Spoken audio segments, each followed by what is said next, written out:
Hello, hello, hello. I'm Andrea Stevens, And I'm Jeannette Mejias, and we are Web Women. where exposure brings strength. Hello. Well, hello. How are you? Fabulous, excited to have our April guest here. Yes, she is in the house. She is in the house. Ruth is in the house. Yes. That's what's up. Yes, that's what's up. We have Ruth Karmazon with Karma Bridge Acupuncture in the house. Yes. Welcome. Thank you. And thank you for having me. It's so fun to be here. Yes, we're excited to have you, and we're excited to get in and hear all of the goodness that's going on with you. And we want to hear some history and your story. And yes, so Ruth, Jeannette, I met Ruth at a BNI meeting years ago, 2 years ago. Awesome. I think it's almost 2 years now. Yeah, and I was never a fan of BNI. So I decided I was going to visit for the last time ever. I was going to visit and see if this was, the final countdown for me. Mm-hmm. And Ruth walked up before I even hit the table. She walked up and was like, welcome. And I was like, you know what? I like her. Ruth? And I joined because of her. Now, I have to tell you, I went to BNI meetings in all the 6 states I lived in. And I did not enjoy one meeting that I visited until I saw her walk up to me, and I never even got in the door. So yes, and there was a reason for that. I have been, working with her for the last 2 years. We have been very close and gotten very close. She is my partner in crime. We are, we are doing big things, not only in our businesses in the unblinded community. We're trying to, help each other, I think, is what the main, what we always talk about here, right? Yeah, I love each other up. Love that empowerment and support. Yes. And, I love that the both of you connected. And, I believe nothing is a coincidence whatsoever. Right. And I think it was definitely aligned for you both to meet.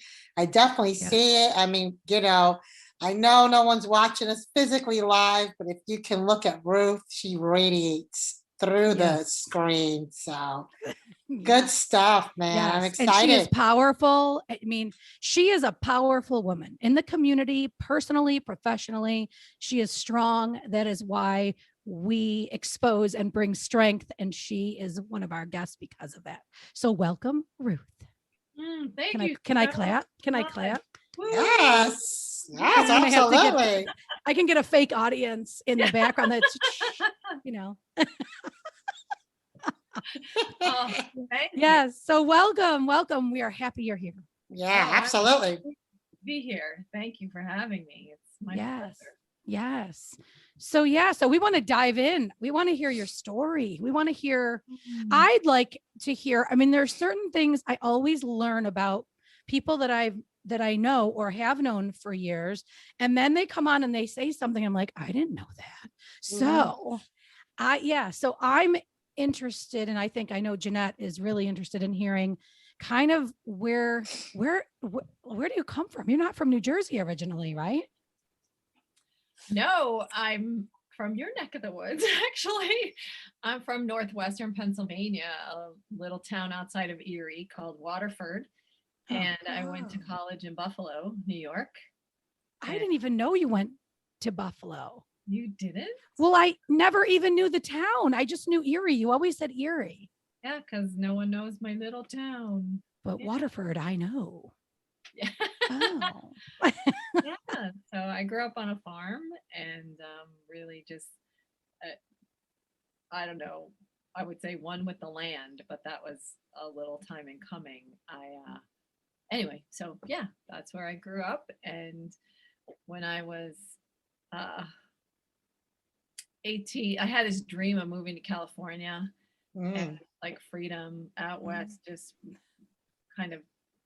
spoke freedom to me. I saw myself on a motorcycle riding down Highway 1 on a motorcycle. So I moved to California, and once I got there, because I never ever wanted to go to college, school was very difficult for me. And when I got to California, it hit home quickly that if I didn't get higher education, I might just kind of be a waitress all my life. And while there's nothing wrong with, waiting on tables, Mhm. it wasn't something that I found enjoyable.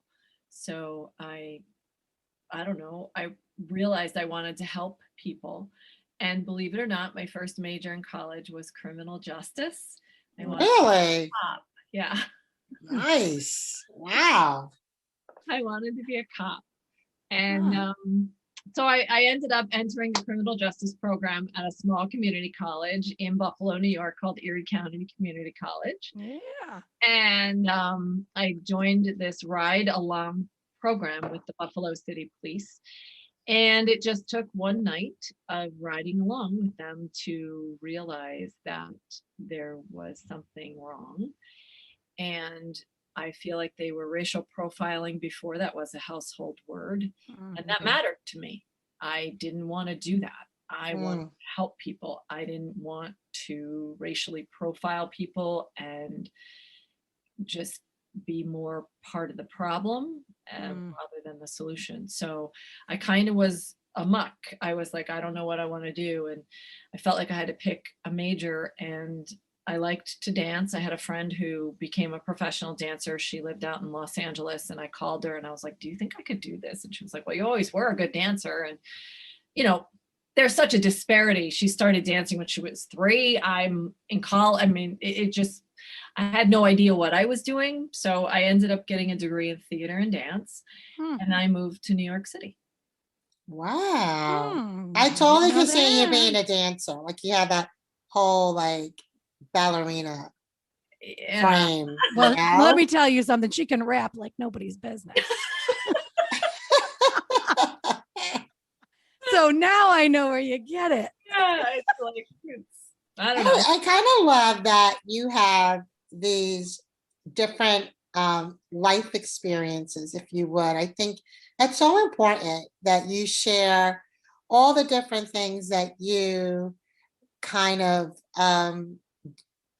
explored before you found, your calling, so to speak. And I think it's important that you're sharing that because a lot of times people are so hard on themselves. They think like, I'm changing too much of my interest, or I really have to make this work. And, you really have to do what speaks to your heart and what you're passionate about. And if you don't know what that is, you just got to keep exploring. So I love that message. I appreciate you sharing that. That's really great. Mhm.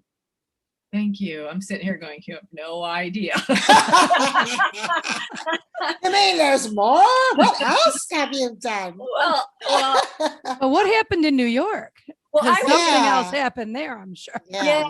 So I would just say that I was a high school athlete and a college athlete in the mix of all this. So I ran track and I high jumped, and I also played volleyball. And in the mix, I was sick a lot. I was sick starting when I was 7. I was hospitalized at the age of, I don't know, 8 or 9. And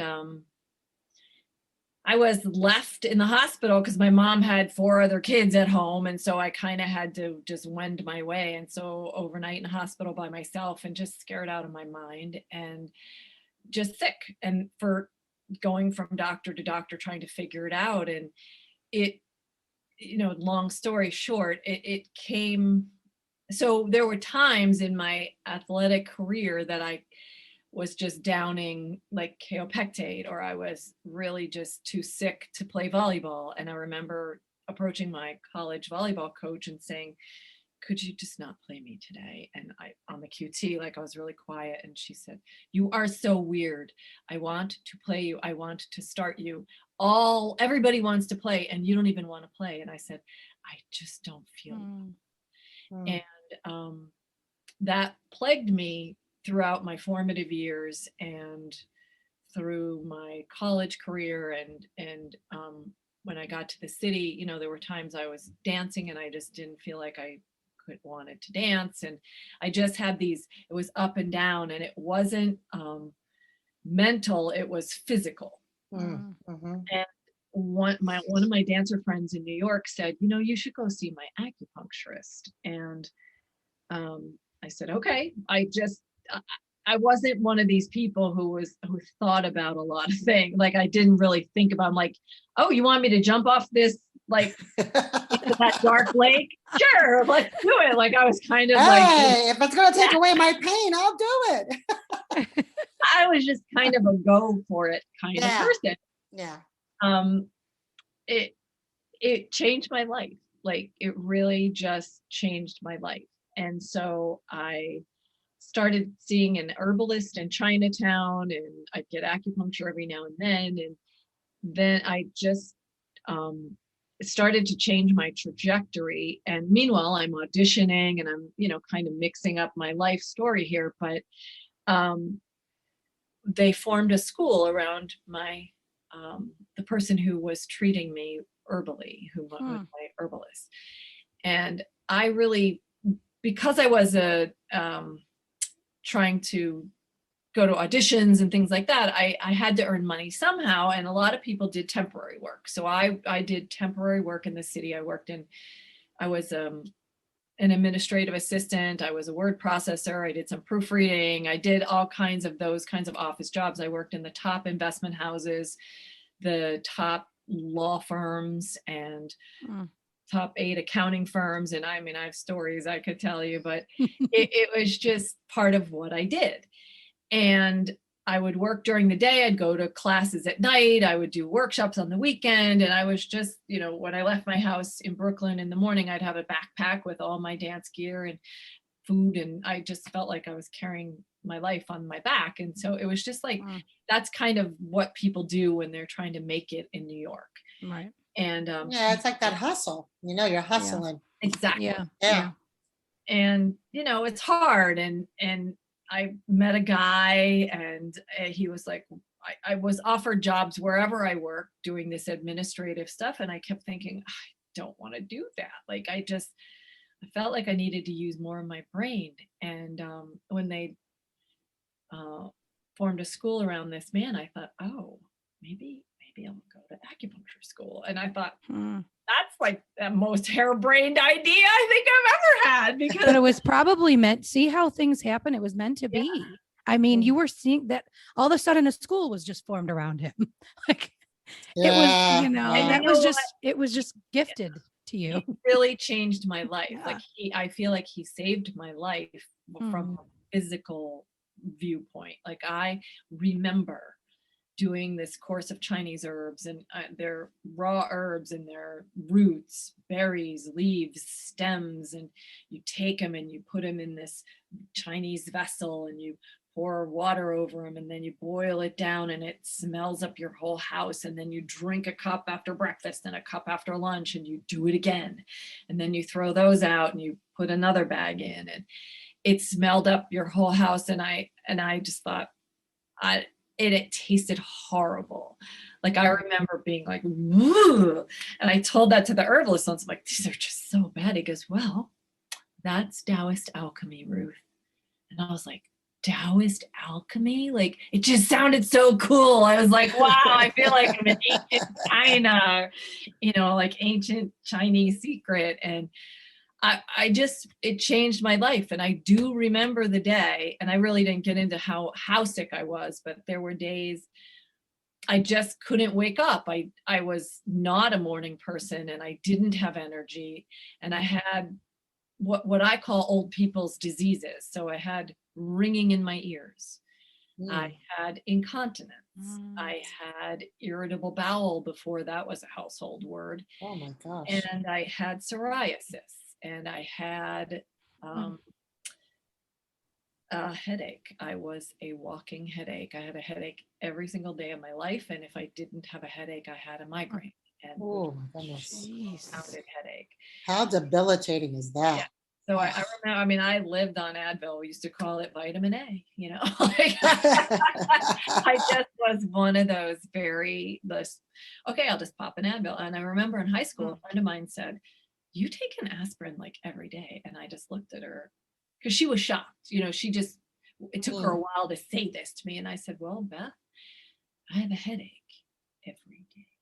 And I thought, I'm weird. Like, I'm just weird. At that point, it hit home for me. Like, I just don't feel well. And so that's, I'm kind of telling the story out of sequence in chronological order. But when I was on these Chinese herbs, and I remember the day, I woke up, the sun was shining, the birds were chirping. That's how early it was. And I thought, this is what health feels like. And I never, ever want to go back to that other place. So from that point on, I committed all the knowledge that I was learning, and I learned that 90 to 98% of the issues I had were related to the foods I was eating. Wow. Just realized that there was magic in herbs. There was magic in this medicine, but there's more magic in knowledge. And I committed to being the person who could bust the myth that people had to age and lose their lives, because when you age, it becomes your rusty years and not your golden years. And as you enter retirement, life is over. Like, you just, and I just thought, it doesn't have to be like that. I have magic to share, and I want to change people's lives. And I grew up on a farm, and I wanted to work with farmers, and I wanted to help them age gracefully. And I wanted to bring life into their latter years so they could enjoy their grandchildren, and they could, if we rip the face off of pain, then people can actually continue to live on purpose and live their purposes, making the world a greater place, sharing their wisdom. And part of what happens in America is we do not honor our elders. They have so much wisdom and so much life experience to share. Yeah, absolutely. Just count them. We shove them into these old folks' home, and we got to live with our lives over here. And I want it to be more collaborative. I want that knowledge out and as a force, because we deserve to live vibrantly no matter what our age is. And so I stand for that. I stand for busting that myth and interrupting people's poisonous patterns, which largely comes from food. And I feel like if you think about what is the food industry, their job is to sell more food. And it's not what I forget. I'll think of the word in a minute, but it's laden with sugars and stuff that's addictive. So you buy it again and again and again, and it causes illness. And we become machines that really rely on pharmaceuticals to feel better. We rely on, Tums to like quell acid reflux that shouldn't be there in the first place, because why? We drink too much coffee. I mean, it's just a circle of, it should be the circle of life, and instead it's the circle of illness. Wow, that's powerful. Circle of illness. I have to tell you, sometimes, I do believe that food is a contributor in terms of how you feel. I mean, think about it. When you're in these stores, Whole Food stores or your Wegmans or shop, wherever it is that you shop, there's like a whole section of, probiotics, gluten-free, or there's a reason why that's, being carried in the food industry, and I do believe in what you're saying, Ruth, that certain foods do contribute to how, you could feel sluggish if you have too much of something in your body, and it can offset and, cause so many other different things. But you hear, if you see a nutritionist, they'll tell you, what are you eating? You got to clean up your diet, because, that really is an issue, I find, a challenge. Andrea, you're frozen. Oh, no, you're not. And so I would say that in my, I went to Chinese medical school. That's what it is. And so part of our program is a whole dietary therapy component and the nutritional aspect. So early on, I went to someone I knew at ShopRite and said, I would like to stand in the organic gluten-free aisle, and I would move those products more for you, because I would share recipes and I would talk about the food. And they said no. And I said, I don't understand it. They said, well, you're not a nutritionist, you're not a dietitian. And I said, but that's part of my program. Like, that's what I do. That's the miracle. So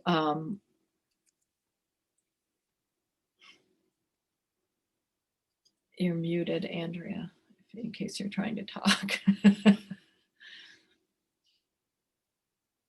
Okay, yeah, she'll come through. Oh, all right. So yeah, so talk to me a little bit about I love how you started studying Chinese medicine. Like, tell me, like, how did that all come about? I mean, I know you were a recipient of obviously being helped, but what did it for you to say, wow, this is it for me? Like, well, I mean, I guess I was in this, I was doing temporary work, and I was also the recipient of Chinese medicine, and I knew that I wanted to find a job. I was dating a man who was like, well, what are you going to do? What are you going to do? And, I was being a temp at Goldman Sachs, and they had offered me a job working with this partner. And I was like, I really, with all due respect, I just don't want to be in administration for the rest of my life. And so when they built this school around this man, I thought I could sink my teeth into. And I always was interested in medicine, but my father really told me I wasn't smart enough, it really literally. And so I was walking around the world thinking I wasn't smart enough. And yet I felt like my brain was underutilized in these admin jobs, and it just wasn't motivating for me. And because of the power that I felt in my body, I thought I have to try at least. yeah. And I didn't know whether I'd be able to get into the program. You have to tell them, you have to go in front of this panel and kind of tell them why you want to go in, and you have to write an essay and all this stuff. And I cried. Wow. At the panel. I thought I blew that interview, because out of my mouth came, I really don't know if I'll be able to put a needle in anyone, but I'm here for the herbal program, and the power is in the herbs. And it was an acupuncture program that was not connected to an herbal program. And because there are different stipulations that in order to confer a degree. And so I thought, well, I'll look at it as a 5-year program. I'll do 3 years here, and then I'll go into the herbal program at a different college and study that. And so I presented that to my husband at the time, and he was like, no, you're not going. Ooh. And I Wow. kind of turned around and said, watch me. So that was it. Like, that was it. That was enough. I just said, good for you. I am actually. I'm not going to work at Goldman. I'm not going to do this thing that I don't want to do. And I'm going to do this. And I cannot even tell you how many well-intentioned people tried to talk me out of it. And I said, there isn't anything that you can say to change my mind. What do you think they were trying to talk you out of it? Is it something they didn't believe in it, or from embarrassment, from a field that really didn't work, that wasn't well known? It was voodoo. Yeah, why don't you just go to medical school? And I said, like, you cannot convince me to deny the transformation that has overtaken this physical being I call my body. Like, I live here. I live in my body. You don't. There isn't anything you can say to convince me that this isn't effective medicine. And I actually know the secret. Like, this medicine is unparalleled. Like, I have this secret, like, and so I felt like, oh my God, this is going to be hard, like, and so I've spent a large portion of my career actually defending acupuncture and hearing at parties, oh, does that really work? And, oh, I don't believe in that. Do you believe in that? I'm like, well, actually, it's not a belief system. And really, I've spent 23 years of my life studying this. And I really can assure you, I don't do that lightly. And I had to train myself not to be insulted by their question. Does that really work? I'm like, well, no, I've just spent 20 years doing something that doesn't really work. Like, so it's been a journey, and I've had to really fight. Well, you have your own testimonial as well. So it's not like the people around you should have seen that transition too. Yeah. Where you were ill at, you know what I mean? And what you did. But when someone's ill, many people don't wear it on their sleeves. There are a few who everyone around them knows they're ill and they don't feel well, and they broadcast like it's a badge of honor or something. But I was embarrassed. I was embarrassed that I was incontinent. The noises I heard in my ears, I thought everyone heard. Like, I didn't know that was, until I was sitting in a medical class one day and I went, oh my God, you mean everyone doesn't hear those noises? So for me, I was just a very naive person. And I mean, who wants to talk about irritable bowel? We live in such an objectified world that when I had psoriasis, I wanted to just cover it up. Mm-hmm. I wasn't going to tell people I had this, like dermatitis or eczema. Like, people, they sell makeup for women to cover this up. It was embarrassing. I started going gray at 18. They sell hair dye for women to color their hair. I've been coloring my hair since I was 18 years old. So these are things that are out in the world that not a young person is going to talk about. You know what I mean? It's not. Yeah. And you hide. After your 40s, you start talking about all this. Yeah, you don't care anymore. You don't give a shit. Yeah. You don't even give a shit. Who cares now, right? No, you don't care. Yeah. Yeah. My son cares, though. He's like, you shouldn't be talking about this stuff. You embarrass me. I said, I don't broadcast it to your friends. Spoken by a little man. He's such a little man. Yeah. I said, people talk about this. I don't want him fearful, though, to not speak up either. Right. So I want him to be open when he has something going on. Don't feel like you can't tell anybody. Right. So I just say everything. Yeah. But you know what, Ruth, I have a question. So, and I wanted to ask this earlier, but what percentage would you say of the people that you see come to see you, and not just because they're coming for acupuncture, but they come and you have your initial appointment with them? How many people do you end up telling them that they have to change the foods that they eat? The percentage of people, it's got to be high.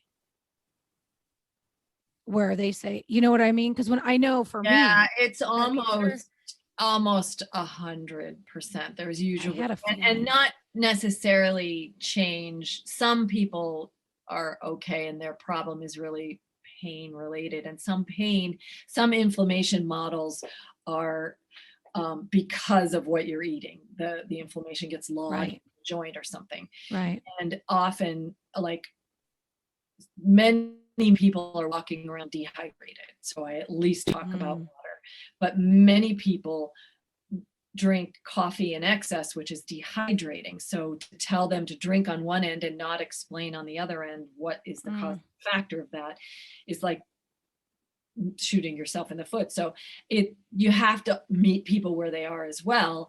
I realize asking the whole world to stop drinking coffee isn't reasonable. It's not ever even close to what's going to happen.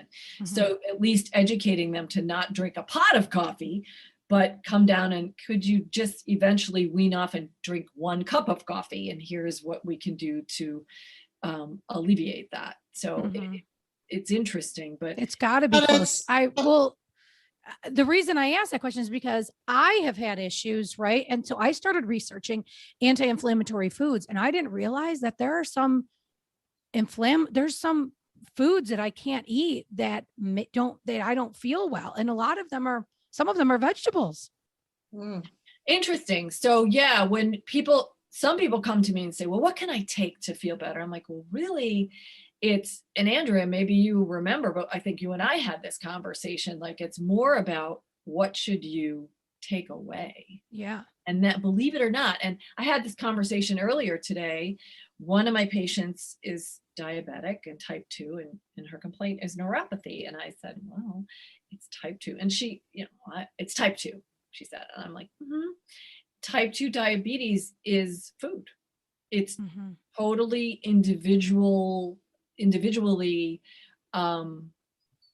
reparable. You are in control of that. Right. You Correct. created it and you can fix it. And people go, yeah, but I'm on metformin. I'm like, okay. But that doesn't really solve the problem. Case in point, you're experiencing neuropathy. And you're here because you want help with neuropathy. But you keep hitting yourself with a baseball bat saying, can you fix the bruising? And you keep picking up the baseball bat. And you're self-inflicting bruising, but you want me and the acupuncture to help the bruising. So I can, but you're just going to have to keep coming then. Oh, is this like chiropractic where you always have to come? And I'm like, well, if you keep picking up the baseball bat, I am giving you the truth. Like I'm speaking truth. This is, you could cure your type 2 diabetes. It's self-inflicted. Trust me. I know from whence I speak. I'm, and people are like, if you do all your homework, what I recommend, you'll be in care less time. If you don't do it, you'll be in care longer. It's just going to cost you more money, and that money, time, energy, wherewithal, pain. Yeah. Yeah. Yeah. And I don't mean to, that's just truth. Yeah. So yes, there are inflammatory foods there. And we could talk about gluten, just for example. Previous to genetically modified, wheat, it had 6 molecules that our body recognized as food. Genetically modified wheat now has 36 freaking molecules. Our body only recognizes 6 of the 36 as food. The 30, it's spinning around going, I don't recognize this. It's creating antibodies to try to get rid of it. And it's called autoimmune. There's no such thing as a body that attacks itself. You're giving it something to attack. And you think it's food, and it's not. It's other than food. Food is that which sustains us and nourishes us and comes in as recognizable self. They say you are what you eat. And that means you take the nutrients in from the foods you eat and it becomes us. Think about that. It's the most intimate thing we do. Something outside of us becomes us. That's very powerful, Ruth. Yeah. That's Sense powerful. Yeah, powerful. Right now. Yeah. And we use the term intimacy loosely. We think about, if you're a woman, you're intimate with a man. You are intimate with yourself. You're intimate with food. It becomes who you are. There's nothing more intimate. Yeah.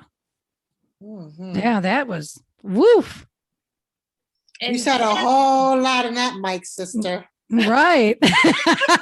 Dropping bombs, Right. dropping mic drops all day long. So I'm sure you don't tell people, you're not full of shit. You're full of wheat. I'm sure you don't tell your patients that, but That's so funny. a little humor. But that was, wow. Yeah.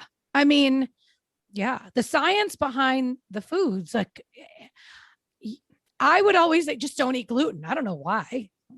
You know, I knew I had to remove it to see what would happen, but like, yeah, how you explained it, everybody should listen to this podcast. Everybody, you know, Absolutely. and yeah, because that was definitely a mic drop right there for a lot of people. And it's a teachable moment, you know, Yes. it's just like, you know, it has you stop and lean in and say, wow. So At that's first, we powerful. just sat here, I think, was like, wait, what? Thank you for that, though. Really. You know, Intimacy is food. there's more. There's more food. There's more issues, and we think about. I mean, I just mentioned gluten, and it's implicated in a lot of things, but the sugar industry is a very powerful economic monster. They grow and thrive because we're addicted to sugar as a culture. And it doesn't serve us, it doesn't bode well for our health. I mean, type 2 diabetes is on the rise. You know, the number one killer is heart disease, the second is cancer, and third is diabetes. But cancer, sugar is implicated in a very, very large percentage of cancers. We think, oh, we don't know why we get cancer, but I'm telling you, it's sugar.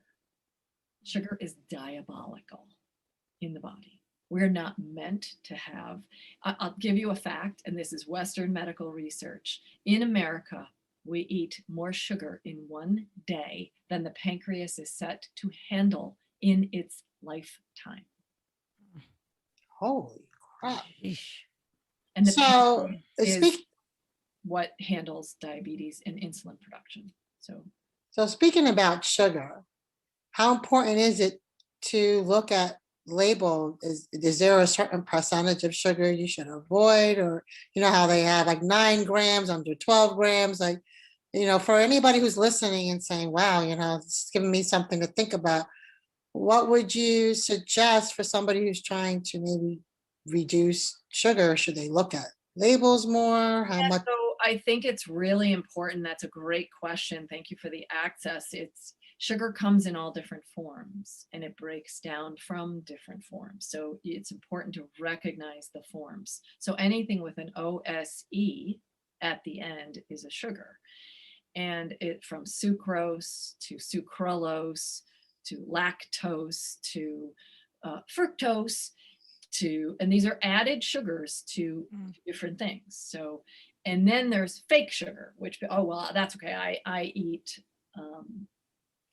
Splenda or something, which has aspartame in it, which is actually a manufactured neurotoxin, and it causes other things. So it migraine headaches, neurological signs and symptoms are implicated. It's devastating. So we're taking like the curtain off. I'm like Oz, like behind the curtain, here we go. So sugar, none of it's good. And breads and pastas break down into sugar in the body. And I'm telling you, we're already overloaded. So people are like, well, this one little thing can't hurt me. I'm like, are you experiencing phlegm? And here's just a little story. I know we're running close to the end time here. And I happen to notice in my practice that a lot of people in midwinter, like after Christmas, would just sinus infections. I get one every year. And I'm like, all right, well, let's look at the pattern, because everything is pattern related. Thanksgiving, Halloween, it all starts in October. The 31st is Halloween, and there's an influx of sugar in our bodies, in our homes, and it's fun. We make a game of it. We dress up, we gift it to our children, and then we sneak pieces of it, right? And so you get this phlegm, and you fight it because the candy, you give it to whoever, you send it overseas to our poor servicemen, as like you gather it. You don't want your kids eating it for a reason. There's a new development called the Switch Witch. Switch Witch comes and you switch out the candy for a toy, which is brilliant. But you send that candy overseas, whatever happens. but you're fighting and you're able to handle it until then Thanksgiving comes, which is the end of November. So almost 30 days, not quite. Our body almost was able to recover. And then there's pies and cakes and cookies that happen at Thanksgiving. We overeat, we overindulge. And pretty soon Thanksgiving ends, but now there's these holiday parties. So your body's just about clearing out, and you have alcohol at all these events too, right? There's sugar and alcohol. But then these like holiday parties, there's Christmas cookies and there's decadent desserts and things, and you get more and more stuffy, and you think, God, I must have been at that party that kid gave me this illness. God, this is bacteria from my nephew or that grandchild or whatever.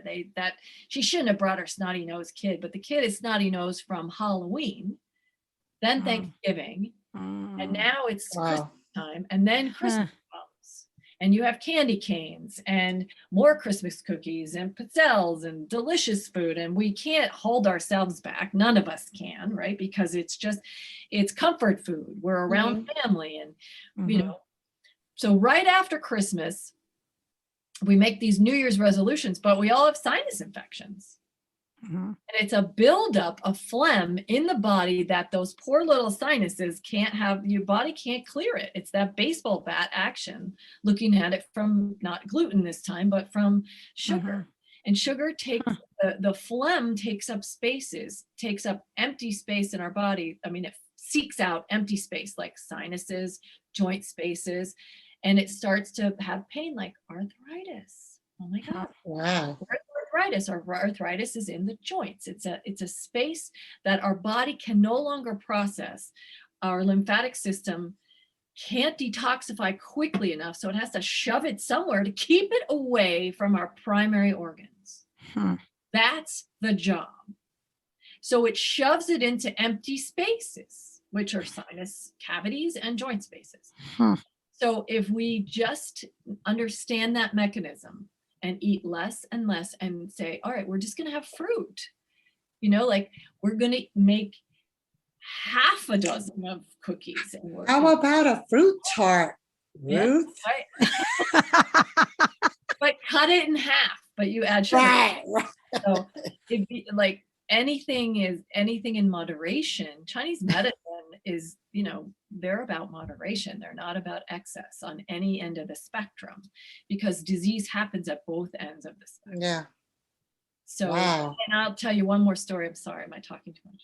No, there's no apologize. You know what? I'm laughing because I have a sinus infection typically every year at that time. So now when people have sinus infections, like, yeah, I do too. I'm like, I want to be like, it's not a sinus infection. It's a sugar infection. Right. But it's because it lodged the space, and those spaces are normally free where your cilia take up and they process. It's our immune system doing its job. Yeah. But it got clogged. So you clogged the drain. It's almost like your bathtub got clogged. The plumbing got clogged. So it makes a lot of sense. Yeah.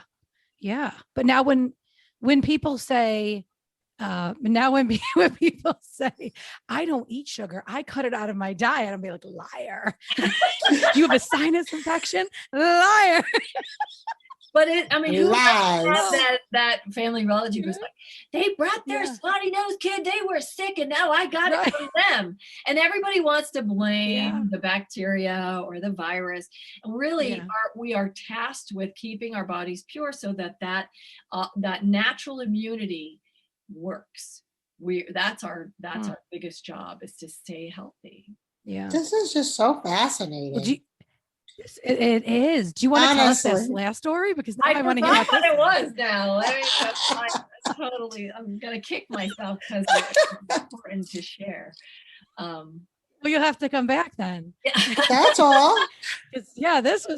I know. So, this is like a lot of information. I'm enjoying this. Yeah. So Ruth, I have a question. So for someone who's never experienced acupuncture or anything like that, but now has a little bit of curiosity in listening about, some of the practices, what it can do.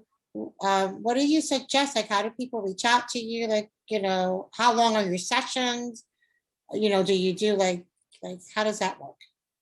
Thank you for the question. So I'm local in Hackettstown, and I have a private practice in Hastings Commons, and my phone number is 908-852-1267, and my website is karmabridge.com. That's Karma Bridge, BRIDGE.com.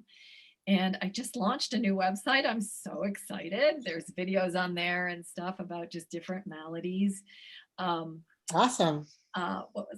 It's coming, and what I was going to share, that teaching moment. But so during COVID, I am offering free consultations, and then Oh, wow. that same day. So it's the least expensive it's ever been to see me now. I've been practicing, as I said, 20 years. So I've seen a lot of stuff come in my office. And I do want to share one really amazing healing story. One of my patients was diagnosed with MS. And in Western medical concept, it's irreparable.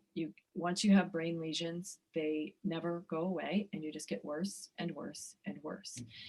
And that's what I was going to share. How do people find me? And usually I'm like the last resort. People say, if you can't help me, I'm going to kill myself. I feel so horrible. It just gets. So I've seen some really, really bad cases, and it's just piled on top of piles. And doctors have said to my patients, the first time I ever heard this, I actually cried. They said, well, you're old.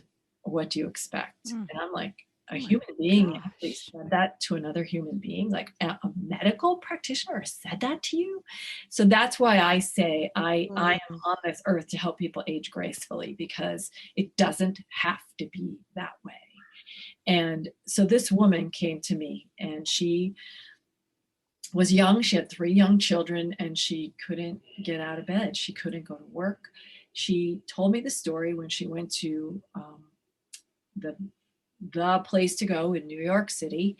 And the doctor said, how you're feeling right now, I want you to just tune in to how you're feeling right now.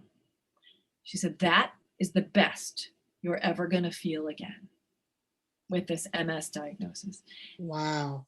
She came to me, and I said, well, I disagree. I think, she came because she had pain, neck pain. And I do a consultation, and that means to me that their health history form comes to life in front of me. They're in front of me, so that I have a 3-dimensional human being in front of me. But we delve into this health history, and I start to put pieces together. I feel like I'm a detective. And I looked at her and I said, I understand you're here for neck pain. She had been going to a physical therapist 3 times a week for 3 years. Oh. I thought, why didn't she refer you to me? Like, I know this person. She said, oh, she did. I just couldn't put it together. Like, why would I see an acupuncturist? Like,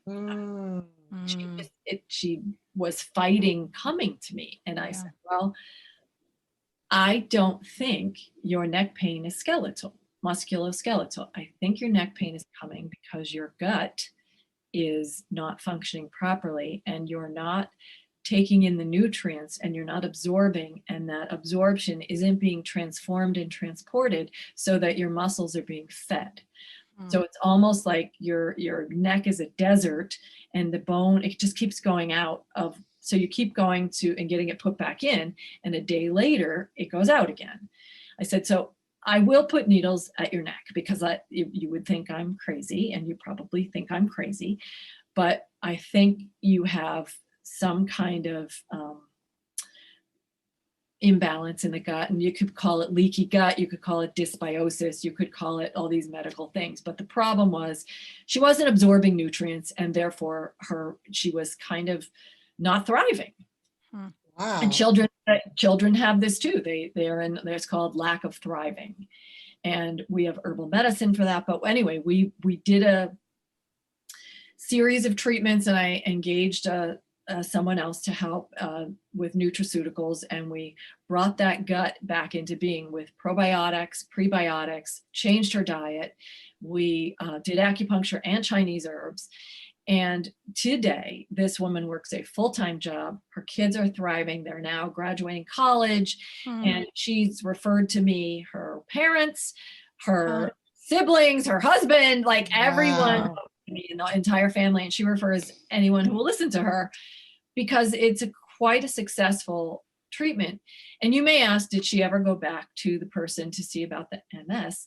And no, she didn't. So we don't have an MRI of the brain to see that the lesions went away, but she is a miracle walking. And she was worried about having to losing her life at that young age. And so it kind of summarizes what we've been talking about, that food is implicated, that you can get a disease early on, which could be a bacterial or a viral infection that annihilates the gut, because then you're given antibiotics. And some antibiotics are targeted, but many are not discerning. And so they just kill the entire microbiome, which we are living beings. We're bacterial beings, and bacteria loves us. They live on our skin, they live in our guts, and many of it is symbiotic. So we depend on them and their life cycles to keep us thriving. And we don't know this. We aren't taught this in health. It's just, it's a very basic principle in medicine, in my medicine anyway. But as laymen, we're not really taught this. We're taught to use hand sanitizer and get the bacteria, kill it, and it's just not what we want to be doing. Yeah. And with what we've been experiencing with this pandemic, I'm not a conspiracy theorist. There is a pandemic. There are viral components out there that are devastating people and families, and it's horrible. And we don't, in Western medicine, there are no antivirals for this thing. So the best thing you can do is build your immune system and be your own advocate. In Chinese herbal medicine, we do have antivirals, and we do have herbs that help nourish the body in a way that you're not really taught in a Western medical mindset.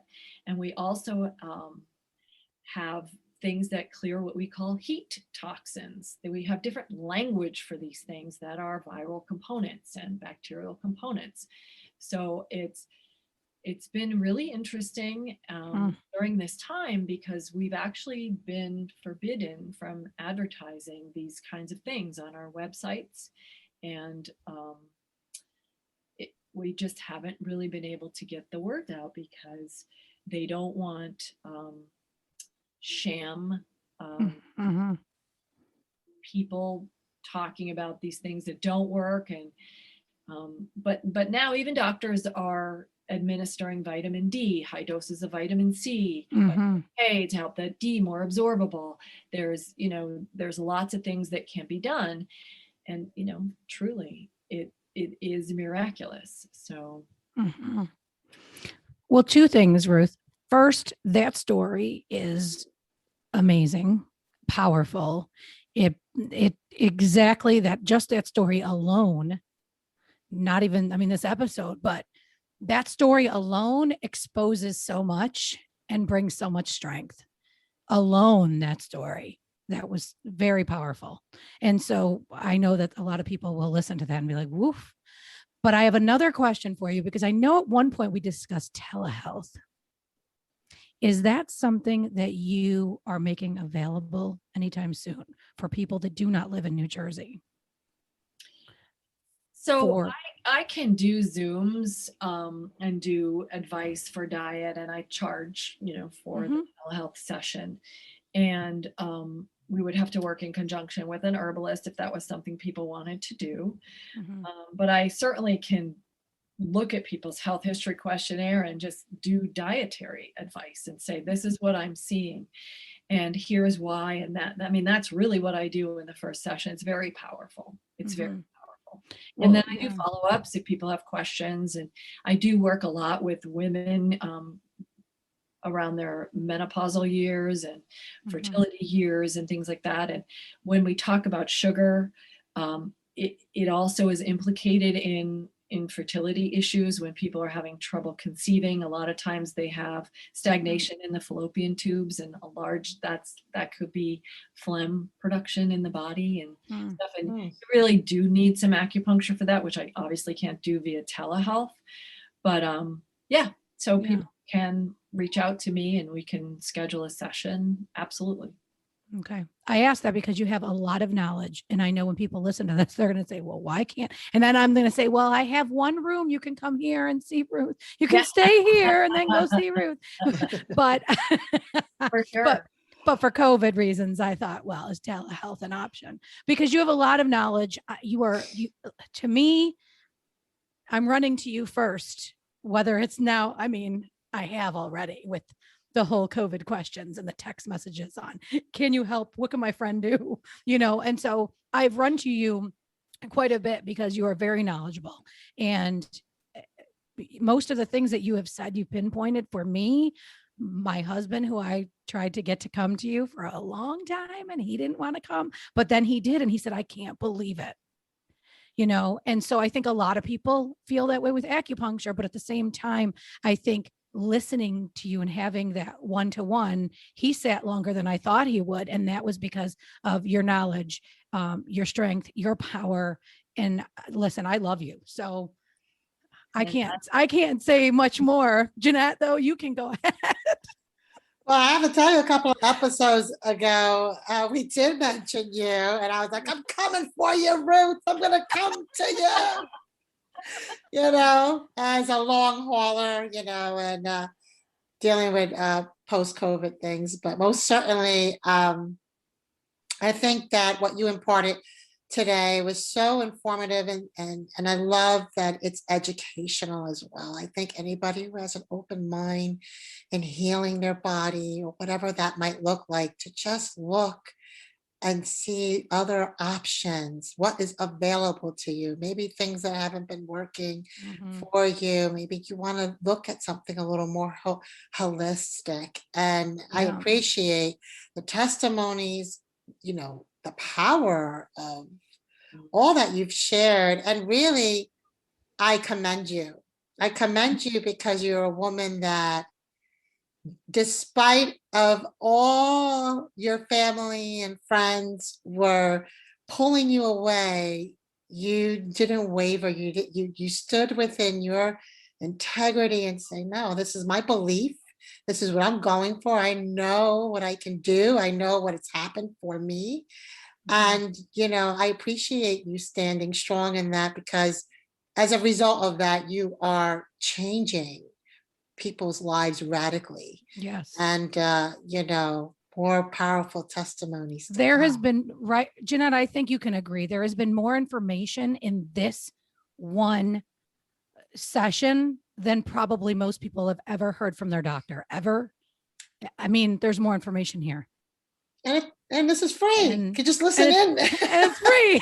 Take your notes. And then you want to go further? I'm a teacher, so I just love to, because I want to empower people. I feel like, in the Western model, sometimes it's important to keep people on medication. And I think, doctors are amazing. And I think they just got beaten up about the sugar. They just were like, they're not going to change their diet. Let me just do this. They're just exhausted. Let me give you a Band-Aid, take a pill, an injection, I just kind of don't stop. I'm kind of tenacious, and I'm like, no, you really, how's your sugar intake? And I have patients that just want to keep, they come back and they're not doing what it takes, and it's hard, and I get it. It's an addiction. I understand. But you still get to the root of the problem. And I think a lot of times with doctors, they can be really good, but they don't have time. They got to move on to the next patient, move on to the next patient, move on to the next patient. So for you dissect. Sometimes you're with a patient for 2 hours talking to them. That would never happen in a doctor's office. There's no time. The time is a factor. I do. They're just not willing to take it. And I take the hit. I don't make half as much money as most doctors because I take that hit. I refuse to practice that way. I can't. It's not in my makeup. I'm an educator, and it's important to me. And this medicine is so important that I think people need to understand it and to do it justice. I don't know. Many people see people every 15 minutes. They're in, they're out. Mhm. They're just like, oh, that's not me. I can't do that. Well, it's not even just that. It's okay. Let's just remove your gallbladder. We'll just take it away. Okay, we'll see you next week. We'll set up the appointment for the surgery. I'm like, what is happening? So then, I mean, but those things happen quite a No, bit. And that's if you that's don't, real. yeah, real. that is real. And that was my situation, but I put it off for 3 years and didn't listen. And I still think that if I would have saw Ruth and tried to put it off a whole nother year, I may not have had to have that surgery. But I didn't realize the certain things I should have cut out until after my gallbladder was removed. So for me, I put it off because I didn't want to be cut open, but they were quick to hit your gallbladder, get it out. Oh yeah, we do these every day, 20 minutes. Yeah, but they'll say to you, but you can live without your gallbladder. Yes. I mean, they told Mhm. my mom, who had cancer of the spleen, well, she could live without her spleen. I'm like, well, I can live without my arms and my legs too, but I choose to have them. I choose not to. Like that's, Yeah. so let's talk about the options. Well, in some cases, there may not be desirable options. And so many people sit in front of me, well, I had to get it out. I'm like, did you? I mean, I don't know the answer. I mean, they were told that they did. And some gallbladders are beyond saving, but that's not the first messenger that they're getting. Like when your body is screaming pain, there is a reason. You're not supposed to notice a piece of your body always talking to you. That's a problem. That's the messenger. So when you take out, if you have gallbladder pain and you take it out, you're shooting the messenger. What you really need to do is you need to understand there's a clog going on, and what are you doing to perpetuate this clog?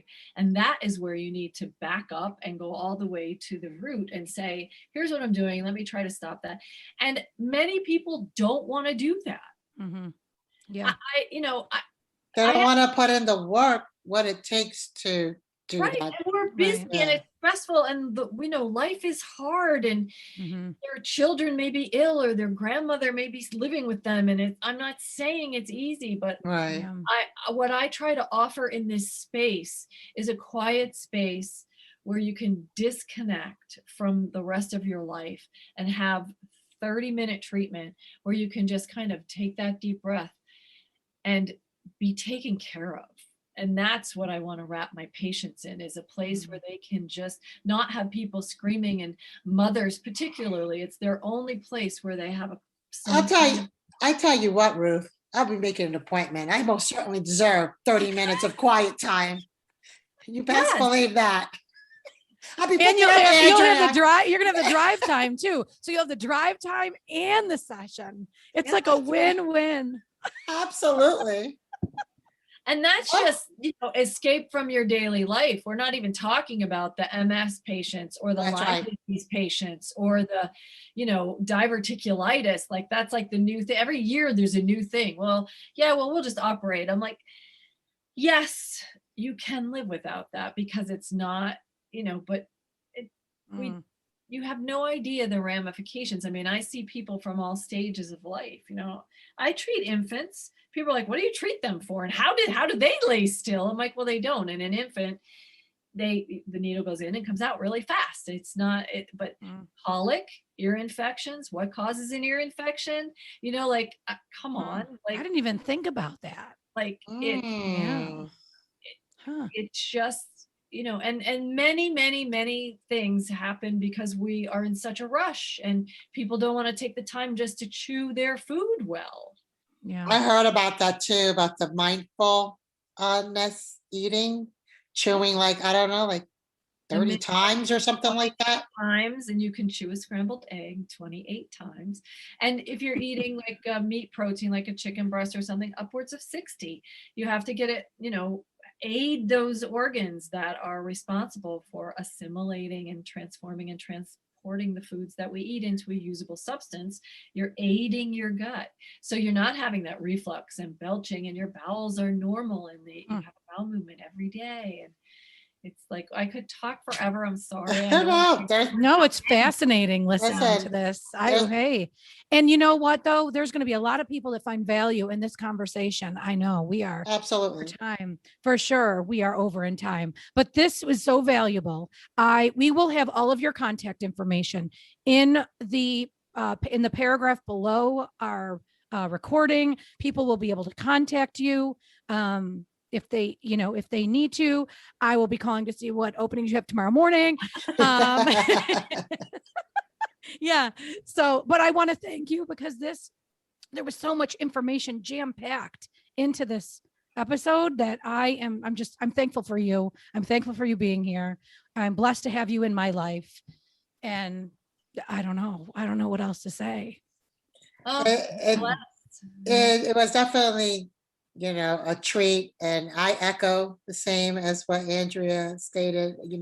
First of all, it was great to meet you in person because we met through social media. We had some interaction, but, you're absolutely dynamic. And thank you for showing up the way you did and imparting all your knowledge and your passion. And we look forward to once again having you back here on the mic because I think there's just so much more that could always be shared in this platform. So I want to thank the listeners for listening in. Again, all our information, as Andrea stated, is going to be highlighted in our summary of the episode as well as our Facebook page. And thanks for hanging out with us.